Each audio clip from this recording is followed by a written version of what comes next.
Nous devons ensemble avoir conscience que nul autre que nous-mêmes ne viendra sauver notre nation et que cela exige de chacun de nous une mobilisation tous azimuts. Peuple congolais, il est temps de nous lever, de nous serrer les coudes et d'agir pour défendre notre patrie, notre intégrité territoriale et l'intangibilité de nos frontières.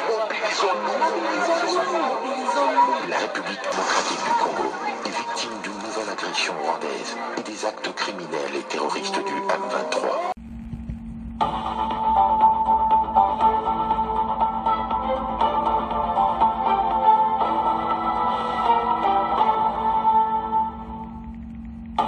Bonsoir, bonsoir, bonjour, c'est Congo News 24. Bande Konanga, comme toujours avant de commencer notre émission, nous disons merci à Dieu.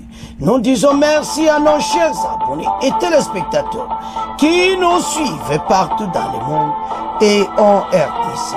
Bande Konanga, soyez les bienvenus.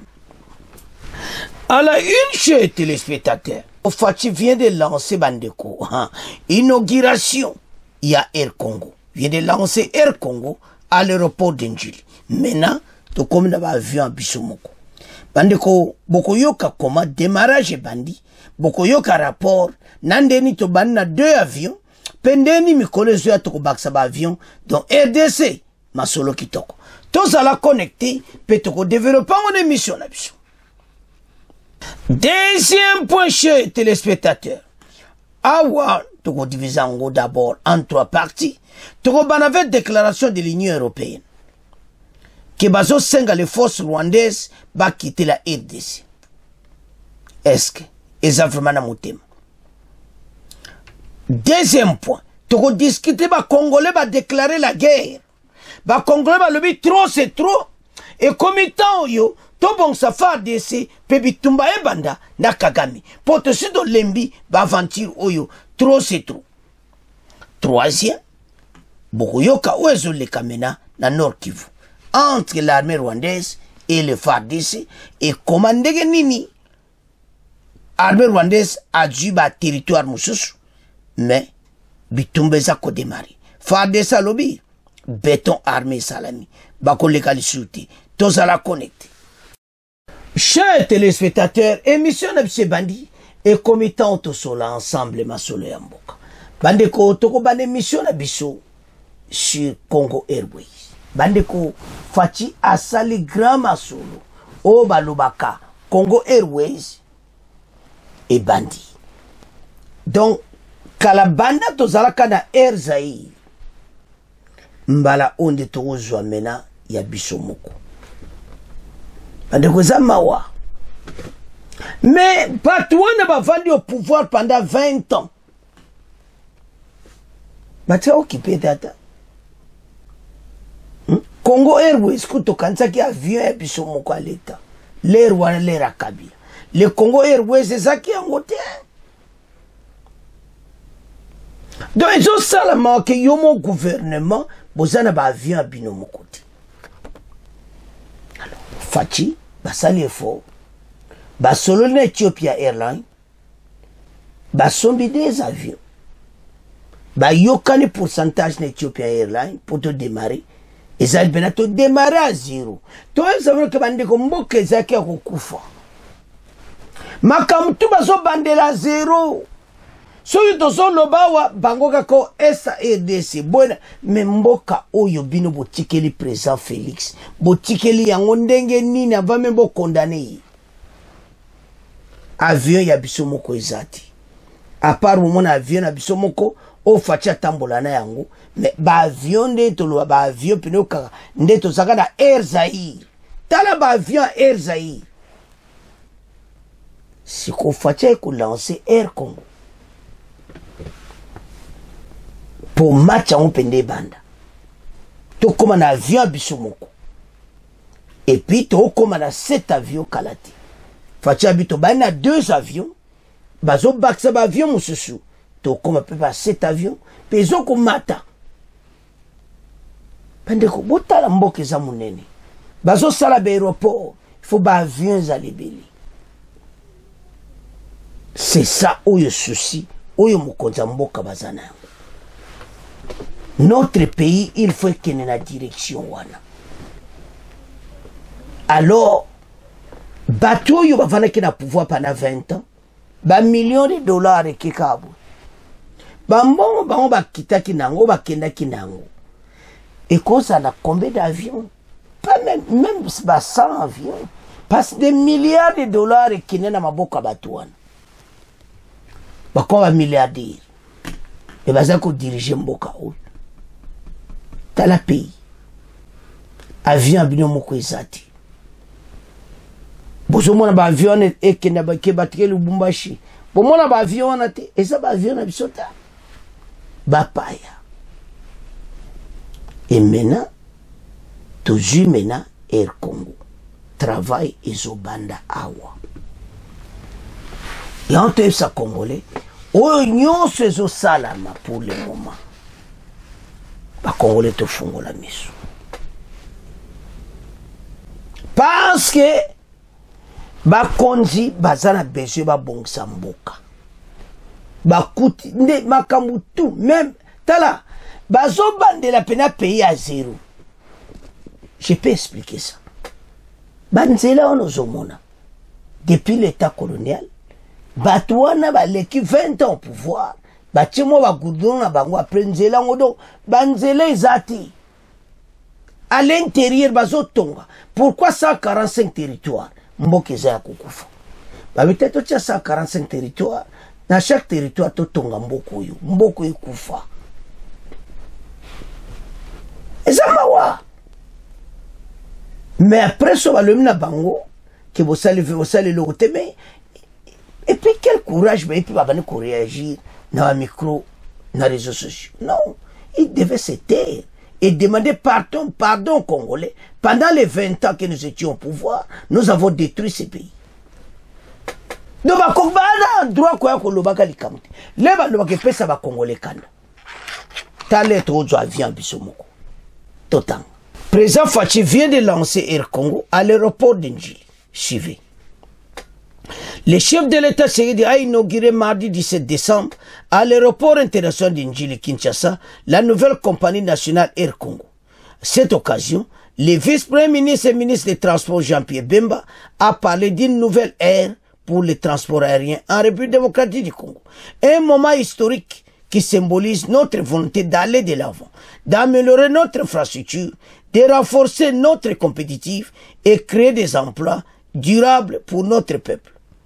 Il a émis le souhait de faire d'Air Congo un symbole de fiabilité, de sécurité, de modernité pour la RDC. Cette compagnie est le fruit d'un partenariat stratégique public-privé avec une participation de 51% pour la RDC, 49% pour Ethiopia Airlines.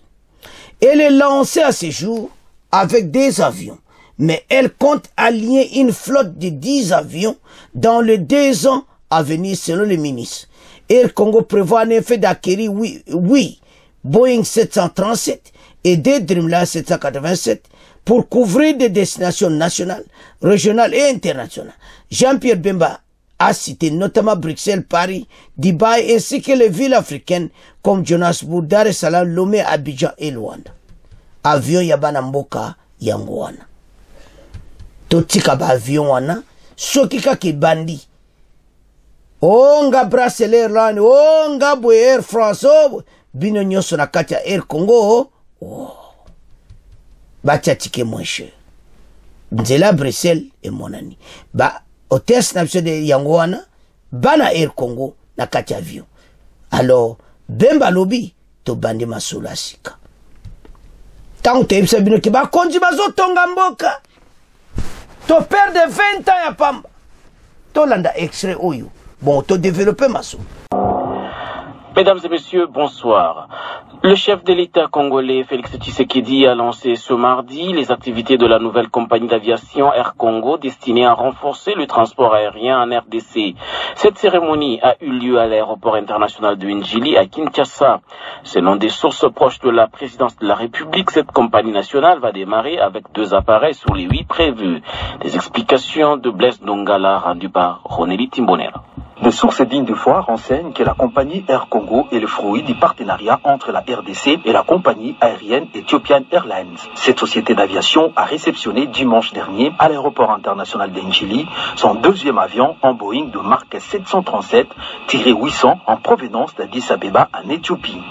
À cette occasion, le directeur général d'Air Congo a affirmé avoir réceptionné cet avion avec chaleur avant d'assurer que la réception des avions va continuer jusqu'à atteindre 8 appareils. Le premier avion de la nouvelle compagnie aérienne Air Congo, en Boeing 737-800, avait atterri à Kinshasa samedi 30 novembre dernier. À cette occasion, le vice-premier ministre et ministre des Transports Jean-Pierre Bemba précise que les parts sociales de 2 actionnaires, la RDC et le groupe Ethiopian Airlines, sont respectivement de 51% et 49%, pour un montant total de 40 millions de dollars. Ces partenariats visent à doter la RDC d'une compagnie aérienne à même de répondre aux besoins des transports aériens domestiques et internationaux, tout en bénéficiant de l'expertise d'Ethiopian Airlines, l'un des leaders du secteur en Afrique. Facha lui to bandé avec 2 avions. Et puis Bemba explique très bien. Tous autres ont 8 avions dans les 2 ans. Et comme à 10 avions Boeing 737 pour couvrir l'espace national et international. Entre ça va Congolais et comme tantôt lancé par avion na biso Kalaté ba Bruxelles Airlines ba salsala repa na biso ba kokita pour biso moko to yesuko na masolo asika tikifu ba tiango pena prix ya mwisho. Comme ça, Banamboka, parce que au moins, moto alinga se déplacer à l'intérieur de la RDC. Mais avion zati, avion privé on a besoin de il y a pas particulier, bazo fouté belambon, ko loué yango. Premier ministre a déplacé. Donc, maintenant to kona ba avion bisomoko. Tabo sangsano ya chef de l'État ou atambola nango. Bon, mon qui paye ça ok liboso. Bemba lobby étape sika na RDC. To comme la compagnie aérienne à Bisomoko. Depuis Air Zaire Kenda. Mutumonta teo kansali solo. Mutumonta teo kansali RDC fois un avion ba avion yemoko. Quel motema mabé. Pendant 20 ans au pouvoir. Quel motema mabé. Batiki mboka oboy. Par terre. Mais bah mongo qui n'a pas poche à bateau. Bah consomme avion sur combien? Mauvaise volonté. Et tout cela, Fachazo même à charge nyons pour hériter.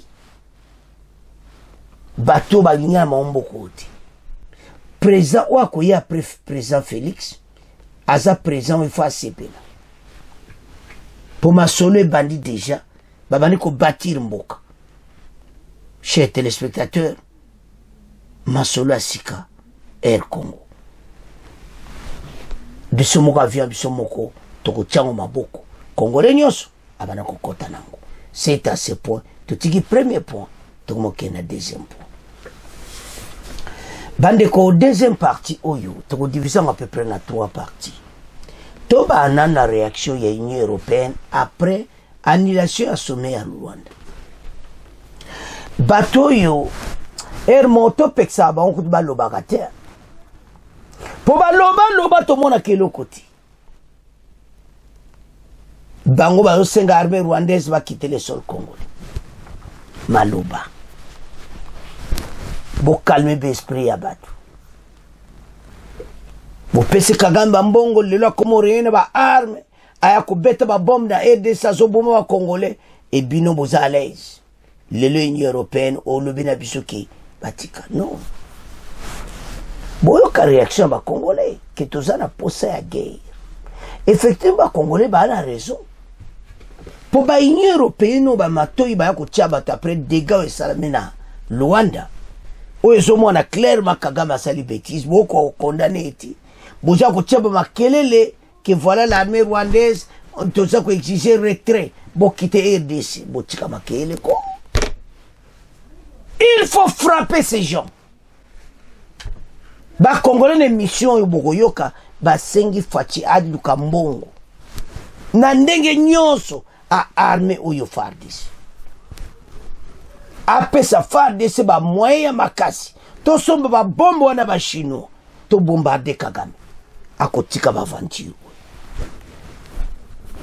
Po ayebete to sali nyonso pona pays ya lingiti. To bwa keleka bom moko kaka e bomi bango nyonso. Kagame akotika. Miseba militaire ne sur le sol congolais. Union européenne a talobi. Et c'est Ezaka Kaba aventure.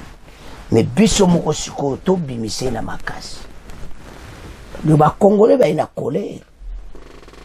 Ba participer des missions ba français. Ba zo ba français que biso to zana décision.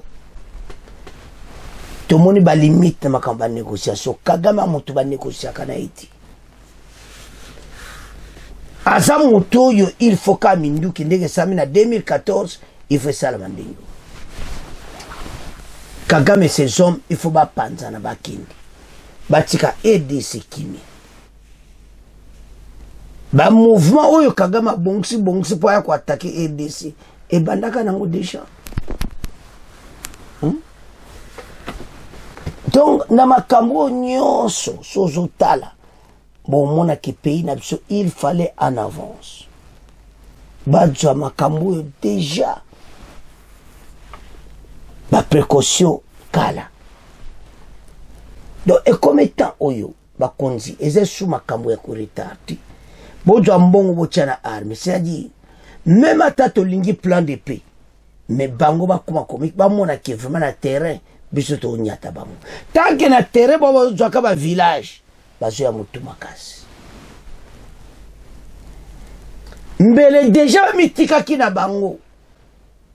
Gouvernement na biso téléma.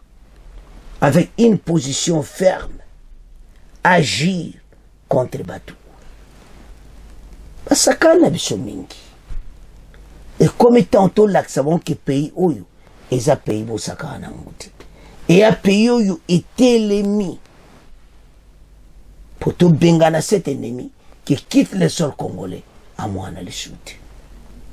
Bandeko, tant tozanango, et je senga tozalanson. Union européenne bazoya kokosa na bango mais totanga to ba Union européenne après boyo ka réaction ba congolais représentant Union européenne na RDC yo na Grand Lac yo oyo batindaki Johan Bokstam, le représentant spécial de l'Union européenne pour la région des Grands Lacs. Johan Bokstam séjourne à Kinshasa, capitale de la RDC depuis ce lundi 16 décembre. Avec le président du Sénat, Jean-Michel Sama Lukonde, ils ont échangé ce mardi sur le processus de paix de Luanda, censé mettre fin aux hostilités avec les rebelles du M23 et aboutir au retrait des troupes rwandaises des zones congolaises. Devant la presse à l'issue de cet échange, Johan Bokstam dit avoir exprimé la position de l'Union européenne. Président du Sénat, concernant ce conflit dans l'est du pays, que tout soutien avec les M23, il faut en même temps que le gouvernement congolais cesse de coopérer avec les FDLR, a déclaré Johan Bokstam. Pour lui, l'Union européenne a fortement soutenu le processus de Luanda. C'est extrêmement important que les leaders de tous les gouvernements de la région restent engagés dans ce processus.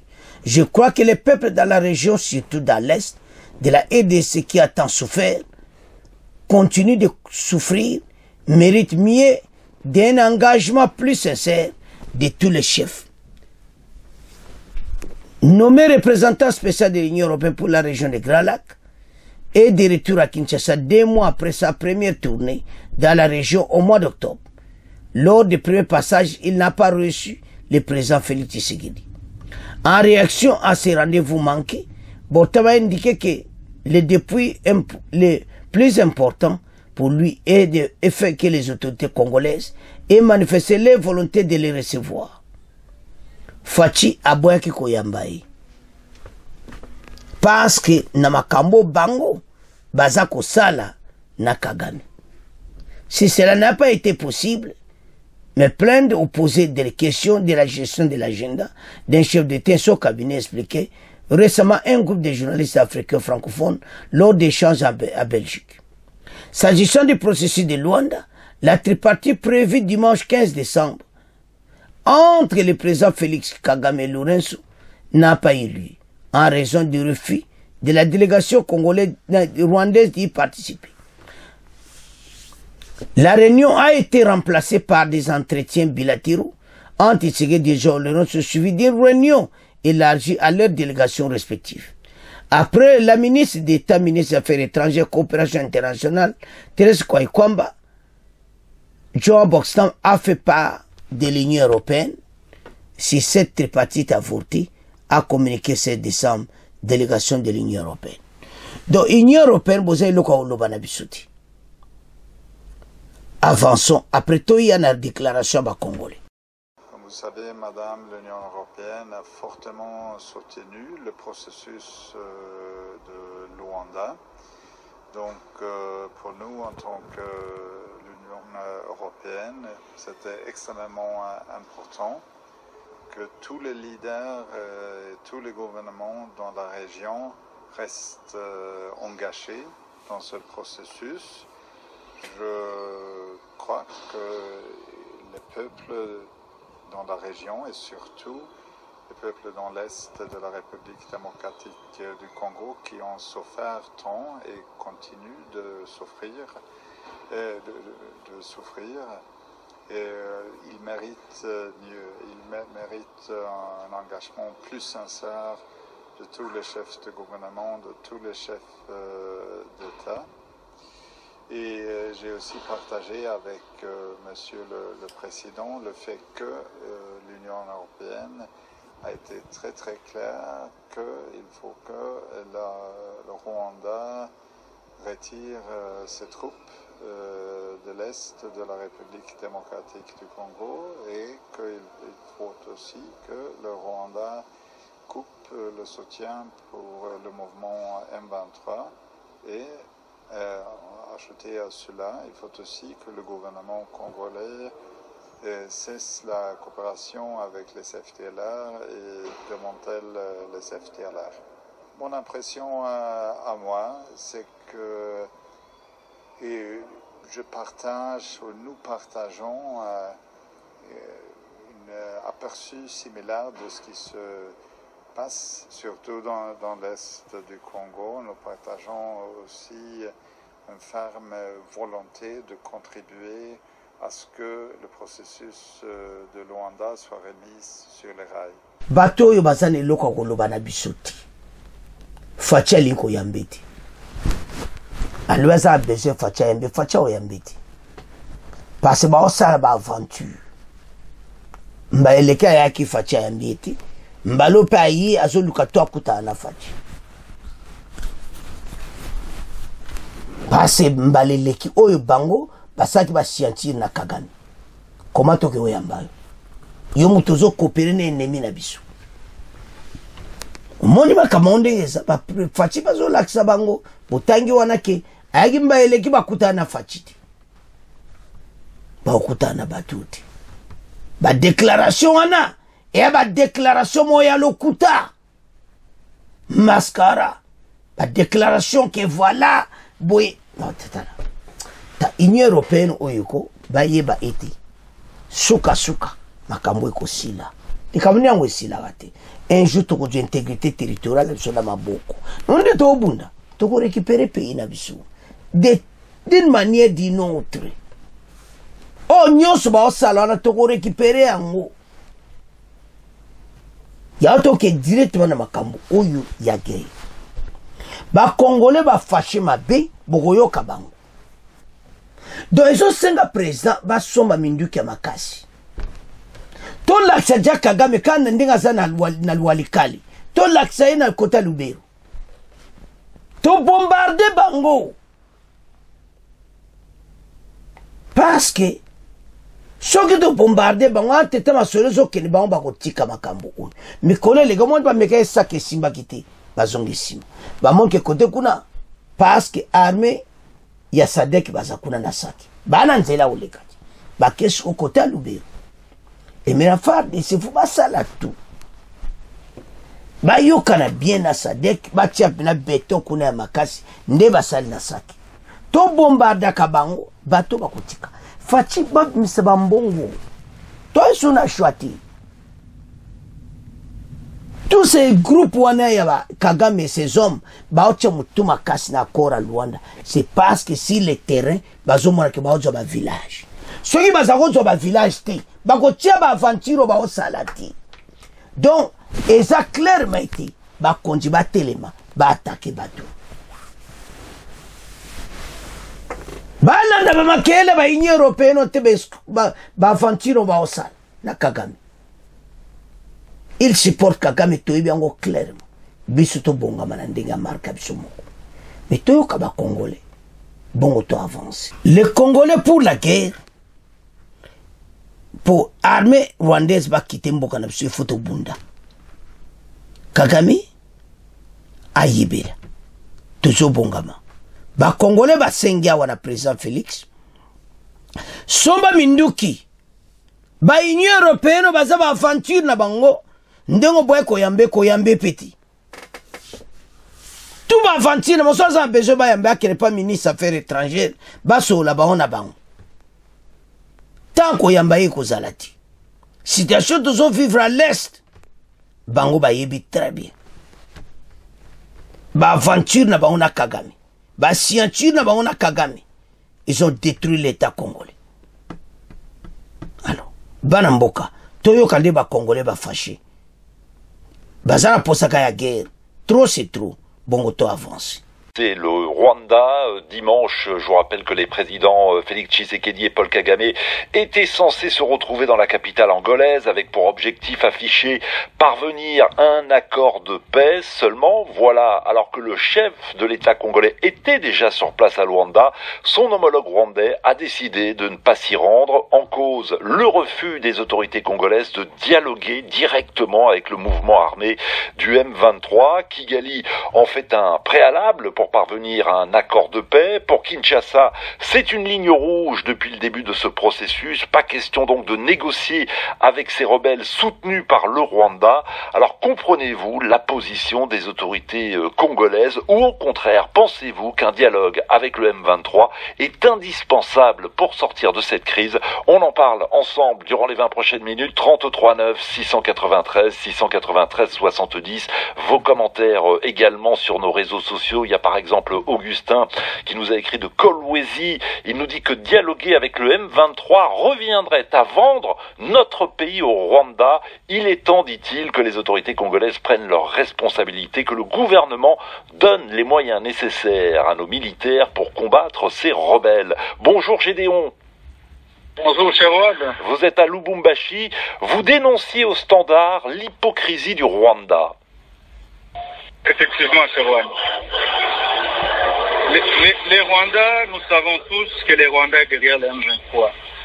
Et moi, ça ne m'étonne pas de voir le président Kagame refuser d'aller au sommet de Luanda. Parce qu'il s'est dit, s'il y va seul, on dirait que c'est lui qui combat la RDC. Voilà pourquoi il s'appuie, il insiste que le M23 soit là. Parce que le M23 les cache en soi, ce qui est vrai. Nous, ce qu'on doit faire, nous, la RDC, nous devons arrêter avec la diplomatie, elle a échoué. Nous devons réformer notre armée et investir beaucoup d'argent dans l'armée pour défendre notre pays. Je pense que c'est la solution la meilleure possible qui puisse exister. Il n'y a pas d'autre, excusez-moi Gédéon, il n'y a pas d'autre option aujourd'hui que la guerre, à vous entendre. La diplomatie a vraiment échoué. Parce qu'il y a quand même il y a le processus de Luanda qui pour l'instant, semble fragilisé après ce qui s'est passé dimanche dans la capitale angolaise, mais il y a un autre processus, parallèlement le processus de Nairobi. Shawan, toutes ces actions diplomatiques, elles ont montré leurs limites. La RDC, c'est un pays qui n'est pas soutenu. Alors, moi je me dis tout ce qu'on doit faire, c'est nous organiser par rapport à notre armée, lui doter des moyens qu'il faut et défendre notre pays. C'est tout. Parce que le Rwanda, qu'est-ce que le Rwanda nous dit? Ils se disent qu'ils sont prêts pour la guerre. Qu'est-ce que la RDC peut faire au Rwanda? Ils disent là chez eux. Moi je me dis, si les Rwandais peuvent dire ça, c'est parce qu'ils pensent que nous sommes assez faibles. Ouais. On n'est pas faibles. Donc vous privilégiez l'option militaire, c'est ce que nous dit également Pierre Royal sur WhatsApp. Il nous dit ça fait près de 30 ans que le Rwanda agresse la RDC dans le seul but de piller nos richesses. C'est pourquoi, nous dit Pierre Royal, cette guerre ne prendra fin que le jour où le FARDC, et donc les militaires congolais, seront capables de vaincre l'armée rwandaise sur le champ de bataille. Gédéon, merci à vous. Bonne journée à Lubumbashi. Bonjour David. Oui, bonjour Juan et bonjour auditeur de la Radio du Monde. À Goma, dans quel état d'esprit êtes-vous après l'échec du sommet de Luanda? C'était prévisible, Juan, c'était prévisible. Le Rwanda qui disait mettre ses systèmes de défense pour, entre guillemets, c'est prévenir de la menace des FDLR. Maintenant, le donne le feu vert. Il fait clair et net pour neutraliser le feu vert. Il met maintenant un autre prétexte sur la table sous forme de dialogue avec les M23. Oui, enfin, c'est pas un prétexte, excusez-moi David, ce n'est pas un prétexte aussi nouveau que cela. Ce n'est pas la première fois que le Rwanda suggère un dialogue entre Kinshasa et les rebelles du M23. Non, Juan, la RDC a qualifié les mouvements du M23 comme un mouvement terroriste.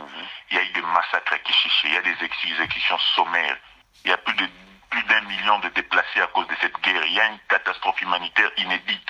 C'est un mouvement terroriste, la France ne négocie pas avec les terroristes, les États-Unis ne négocient pas avec les terroristes, pourquoi la RDC le fera?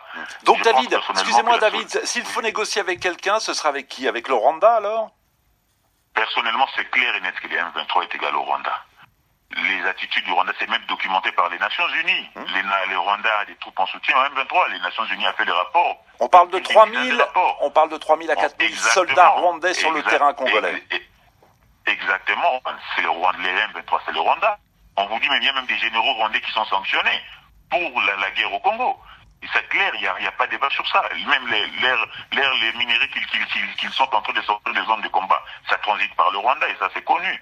Donc c'est le Rwanda le vrai moteur de cette guerre. Et personnellement, pour que cette guerre arrive à sa fin, pour moi l'option est militaire. L'option est militaire parce que même si on devait arriver aux négociations, vous vous rappelez Juan, si on a eu à gagner la guerre en 2013, si on a eu à mettre fin à cette rébellion, c'est parce que sur le front, les M23 étaient mal en point. L'armée les a acculés jusqu'au point où ils ont cédé.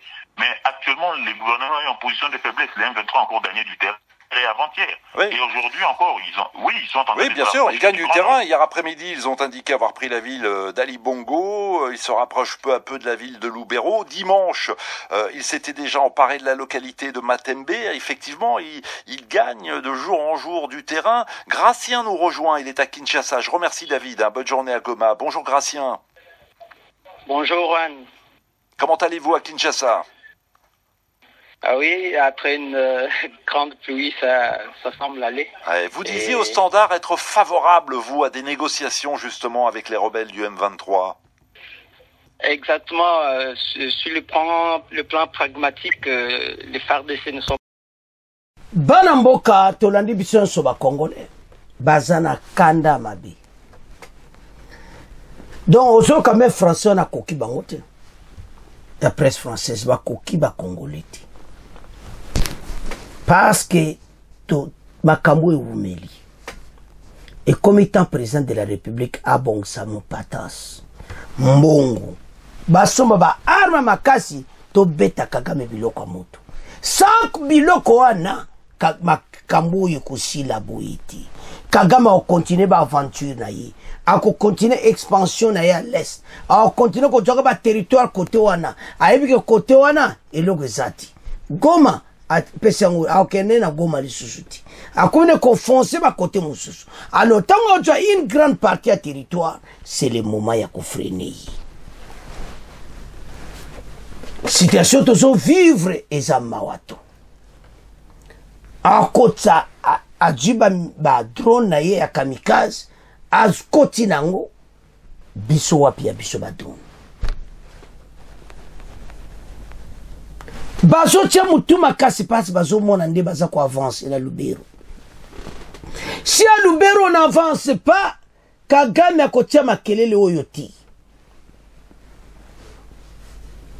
Toko tika ko négocier ti na baterroriste wana bakonzi babongisa mbongo baswa minduki ya makasi Fachi aza seul président de la République oyo andimi kobunda na Kagame tant oyo toza nango oui topère de Batebeli des millions de Congolais sont morts déclenchement de la guerre oui il y aura des pertes humaines mais na moment toza eza question ya kolakisa ke biso pe toza na force eza question ya kolakisa me guerre yango ekobanda penda ti mais so bobeti bonka babomba makasi bobomba bango bazongi nsima Kagame akonégocie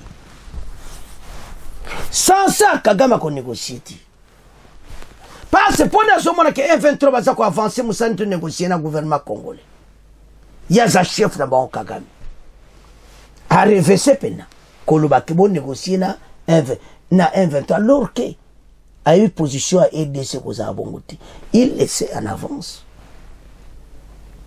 na ibisi bilo bandeko ba Rwanda bazana lokuta moko Mama Thérèse Wagner azo souffrir na ba mensonge bazo pesa baza kokosa ndenge moko baina dossier mabe otala makambo baloba kala ya ko négocier na M23 to yebise ke to kosala yango te et puis ndibine to continuer route en dernière minute ya yesu nango mais to siya ki kono ça si ya tirwana ese ko dialoguer na M23 zaina kati ezate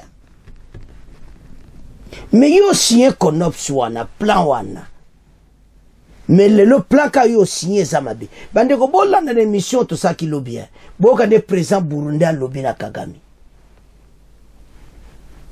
bako a honora ka yanguti vous signé na elelo a osane yanguti ya ontina Burundi a fermé frontière na yi passe mensonge dans mensonge donc président Rwandais aza muto ya ko traiter na yeboiti mais ayeba ke ozo lukara EDC ko kuteyi nande nga zolba ke bazolinga changement de régime na Rwanda un jour ko salama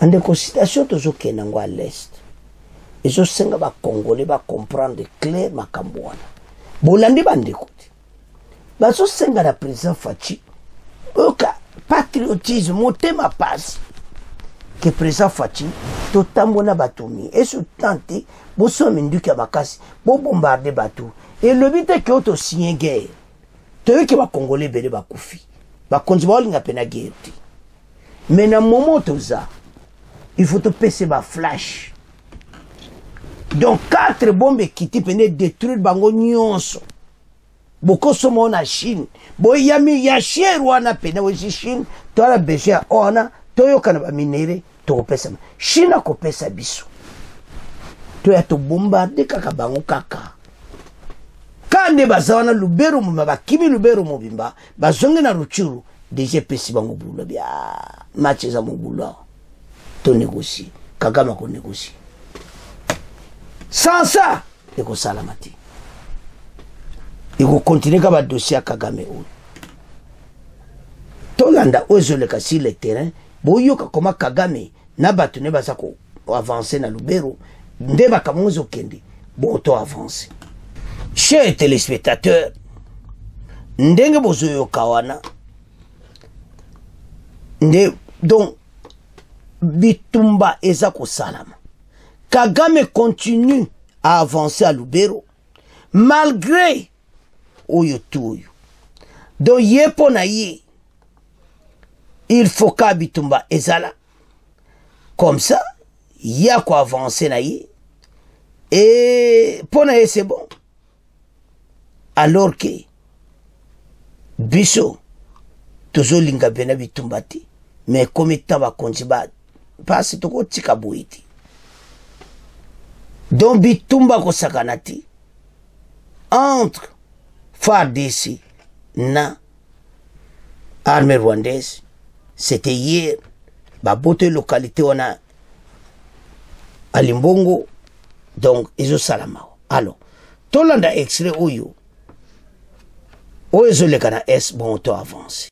Premier titre de cette édition de journal. Dans le Nord Kivu, la situation demeure tendue dans le sud de Lubero après l'occupation lundi d'Alimbongo par des rebelles du M23. Cette localité constituait l'un des verrous stratégiques des FARDC pour bloquer la progression des rebelles vers Lubero centre situé à 50 km et chef-lieu du territoire. L'avancée du M23 pousse des milliers d'habitants à fuir la zone. Les détails avec Martial Papi Moukeba.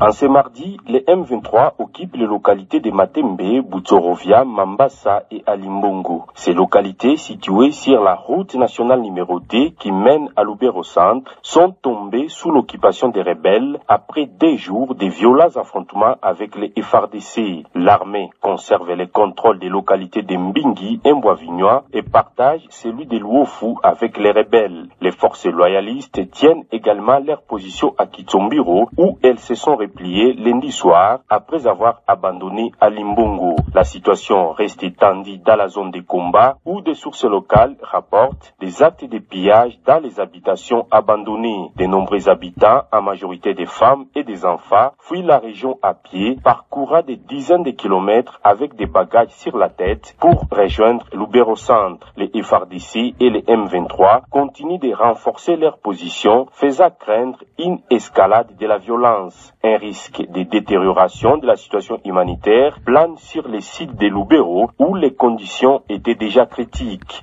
Béni.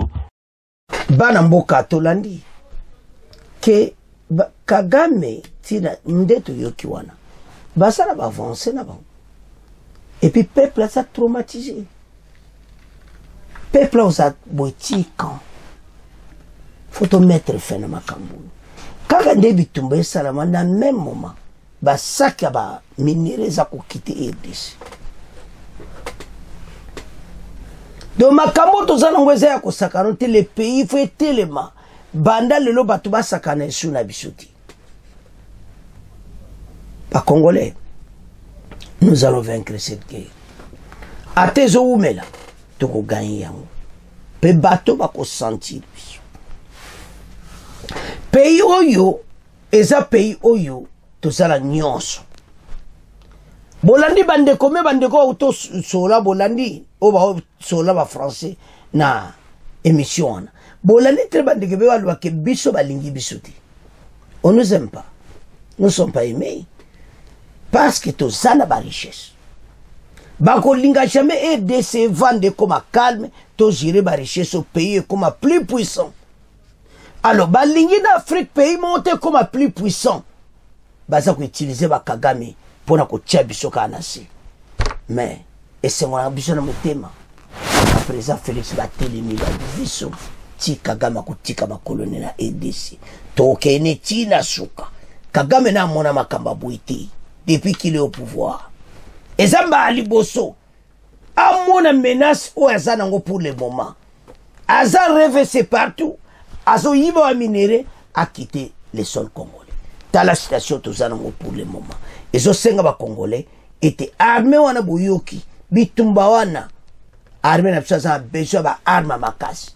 Ba konti bo pesa armé ba arme. Bo somba ba bomba makasi. Kagame oyo akotika ko kede Luanda mbangu.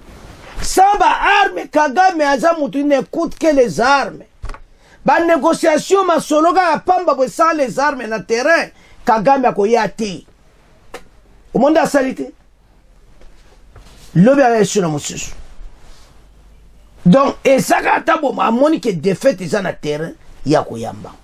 Alors bana mboka tala masolo ndengeza et komba konzi et chiwewe boso ba arme et wuta soki na Chine Russie boso ba arme makasi pour Kagame so boza samba arme makasi nde Lubero nde to landi wana Kagame jamais au continuer ka chemin na ya copier ba ressources naturelles. Alors bana mboka to komo tika ngona bino to komi na faire mission bon continuer ko s'abonner bon partager au revoir à la prochaine.